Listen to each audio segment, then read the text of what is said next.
This is Julius here, and this is my channel. This channel, I do come back to come and meet my fans and tell them the strategy that is working for me. And based on that one, I do let them know the most strategy that they are going to be using to make money.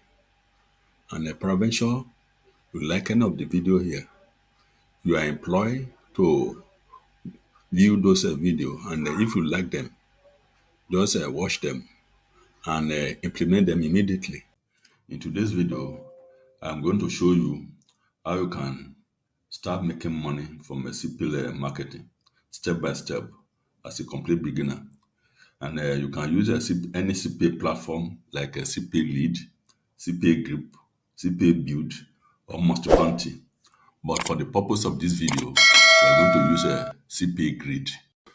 So the first thing you now need to do is go to Google. When you get to Google, you are going to see you put CPAGrips. When you get to CPAGrips, the first website that pop up from that Google site is what you are going to click. So let's click this one. Once you click this one, you are going to see it like this. And being new to this platform, what you need to do here, you need to click register. And when you click register, your platform is going to look like this. So what you now need to do now here, you just need to give the details of your information. You put your first name, you put your last name, and then when you scroll down, you are going to put all the details that belongs to you. And then once you when you just register, you are going to get to another platform